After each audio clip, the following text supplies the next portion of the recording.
Hi there, students. Today let's try to learn a typical telephone conversation in Spanish. Tenemos una típica conversación telefónica. Una típica conversación telefónica. Y fíjense bien, take a look, cómo estas tres palabras llevan un tilde. See how these three words carry a tilde, right? Here, típica on the I, here on the O, and here on the O again, okay? So, típica is that line that is on the I, the line that is on the O, and the line that is on the O again. Una típica conversación telefónica. I know I haven't still taught you the rules on how and when to use the tildes. But just to let you know now, if you don't put the tilde here, instead of típica, you're saying típica, right? Instead of conversación, you would be saying conversación. And instead of telefónica, you would be saying telefónica, which means nothing, right? So the tilde has some rules when to use and when not, and always shows us where the accent goes in each word, okay? So how each word is pronounced. Una típica conversación telefónica. Okay, these are just some few variables, okay? Tenemos algunas variantes de cómo puede desarrollarse la conversación en el comienzo. La persona atiende el teléfono cuando el teléfono suena. One person answers the phone when the phone rings. And the person, she can say hola for hello, or buenos días, or buen día, right? For good morning. In Spanish we can say buen día, good day, or buenos días for good days, plural, right? Which literally means good morning, okay? Or buenas tardes if it's the afternoon, or buenas noches for good evening if it's in the evening, okay? So if you don't want to make a mistake and say buenas tardes when it's actually in the morning, right? Or buenas noches when it's in the afternoon, it's easier to say hola, right? A simple hello. Así que muchas veces, para evitar confusiones con los horarios, decimos hola, ¿bien? Before, many people would answer saying the name of the family, right? So, for example, Familia Rodríguez, right? But nowadays, people don't like to give to say their family name anymore. So the other person, the person that is calling, will say, hi, is somebody at home, for example, okay? La persona que llamó por teléfono, va a contestar. Primero va a saludar también. So, first the person will also greet, right? La persona va a contestar el saludo. ¿Bien? Así que la persona va a decir, primero va a contestar el saludo y decir hola, o buenas tardes, o buen día, o buenas noches. ¿Bien? Y después, later, va a ir al grano. Ir al grano means to go right to the issue, right? ¿Se encuentra Carlos? Is Carlos at home? Se encuentra Carlos is an abbreviation of se encuentra Carlos en casa, right? So, se encuentra Carlos en casa would be is Carlos at home, right?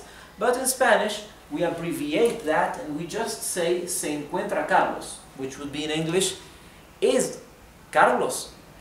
And then we finish the sentence, right? So instead of saying, is Carlos at home, we just say, is Carlos, right? So, se encuentra Carlos would be, is Carlos, right? So we are omitting the predicate at home or right here, okay? And in Spanish it is all right, it's okay. In English it's not, but it's okay in Spanish. We can also ask, También podemos preguntar, ¿podría hablar con María? O podría hablar con Juan. Okay?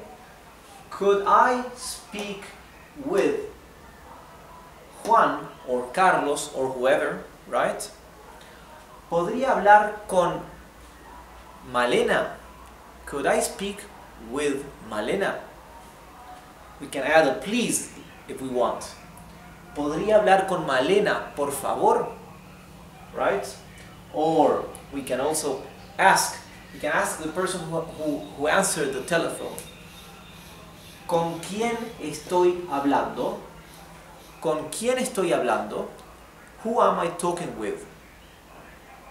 Who am I speaking with? ¿Con quién? With whom estoy hablando? I'm speaking. Right? ¿Con quién estoy hablando? Hoy en día, la persona que llama por teléfono ya no suele preguntar con quién estoy hablando. Nowadays, hoy en día, nowadays, the person who made the phone call is not actually very, usually doesn't ask who am I talking with, right? Because nowadays, at least in this part of the world, the person who answered the phone call doesn't like the other person to say who am I talking with before he or she introduces himself, okay? So, if I answer the phone, right, and the other person that calls says, who am I talking with? I will reply, who am I talking with? Right? I expect the person who called to introduce himself before he asks me who I am, okay? So this nowadays can sound a little bit rude, right? While some decades ago it was quite okay, right? ¿Con quién estoy hablando? Who am I talking with? If we want, we cannot say, for example, first we introduce ourselves and then we ask the other person who the other person is. So, for example, I can say, hi, I'm Rodrigo. Who am I talking with? Hola, mi nombre es Rodrigo. Or, hola, yo soy Rodrigo. Or, hola, soy Rodrigo. ¿Con quién estoy hablando? Now, it's not rude anymore. Now it is polite, it's correct, okay? Because I introduced myself and now I'm asking the person that answered the phone who I am talking with, okay? Okay.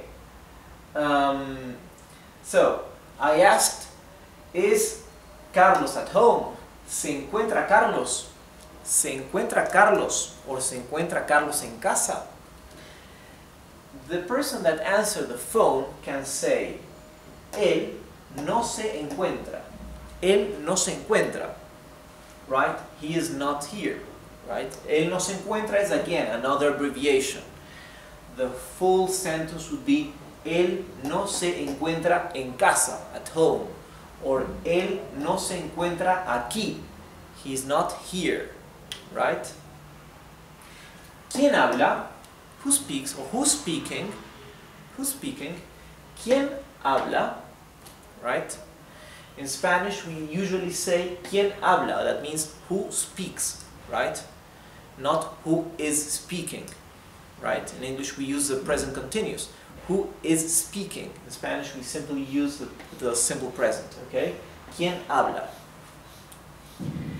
Or we can say, for example, if I ask, is Carlos at home?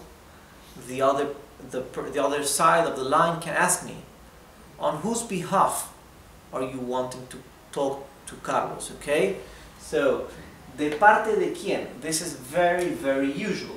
This is very, very used and very typical. Whenever you ask for somebody, right, to the phone, the other person will ask, de parte de quién? Who's calling? Or who is looking for him, right? De parte de quién literally means on behalf of whom. On behalf of whom, right? Or on whose behalf. right? De parte de quién.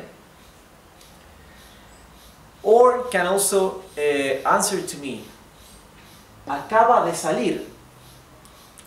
He's just gone out, or she's just gone out, right? Acaba de salir. Acaba has just gone out, right? Acaba, from the verb acabar with an R, means that something has just whatever, okay? Acaba de salir has just gone out. Remember that in Spanish we can omit the subject. For example, él or ella, right? We can say él acaba de salir or just acaba de salir. In English we have to include the subject, okay? Or I can get this reply. Está ocupado. He is busy. Or está ocupada, for she is busy, right? Remember in Spanish, the adjectives also become masculine or feminine, right? Masculine, feminine. And again, it's perfectly alright if we omit the subject, right? Where is the subject here? I omitted it. I can say Carlos está ocupado, or él está ocupado, right? Or I can omit it. In English we have to say he is busy. I cannot say is busy, right?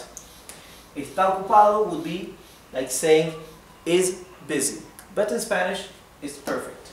Está ocupado, he is busy, okay? Or está ocupado en este momento.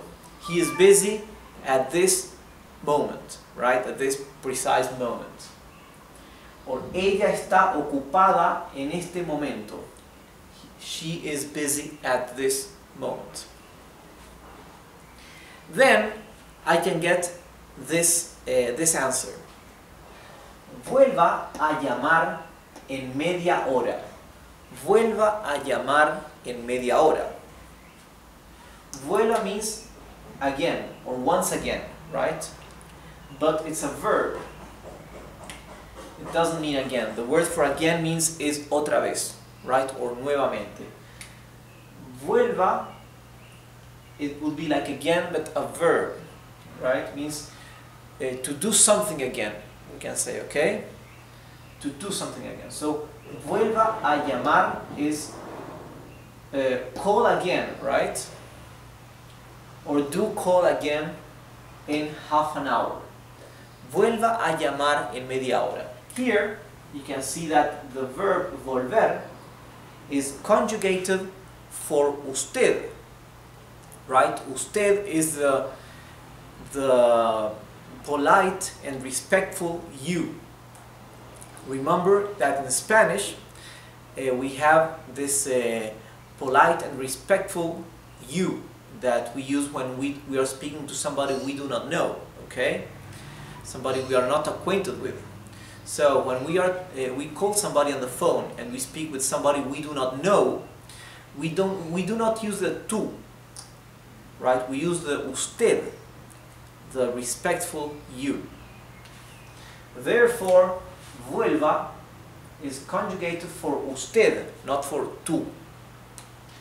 But remember that usted conjugates the same as él and ella, right? So this is the same conjugation as for él or ella. Vuelva a llamar en media hora. Phone again or phone back, call back in half an hour. Entonces yo ahora voy a contestar. Now I will reply. Gracias. Thank you. Entonces llamaré más tarde. Gracias. Entonces llamaré más tarde. Thank you. Then I will call más tarde later. This means more late or more later, right? Or simply later, right? The thing is that tarde means late. So to say later, we have to add the word more before, okay? Más tarde, later. So now we say goodbye with a greeting. Hasta luego. Hasta luego is until later, right? Or until then. Literally, until later. Hasta luego. And the other side of the line says hasta luego to answer, to reply my greeting, okay? So, ¿por qué utilizamos hasta luego? Why do we use hasta luego here? Because we will phone back again, right? Because they told us to call in half an hour, and I'm saying, entonces llamaré más tarde, then I will call later again, right? So instead of saying goodbye, we say until later, right? Or until then. Hasta luego. Okay? Well, this is a very simple, typical telephone conversation, right? With some few variables. So you can also develop it a bit more, a bit further, and get more options, but I expect that this will give you some tools, some basic tools to actually be able to have a basic telephone conversation in Spanish, okay? Así que con esto espero que tengan algunas herramientas básicas para poder tener una conversación telefónica sencilla en español. Terminamos nuestra clase y los veo en la clase que viene. Gracias.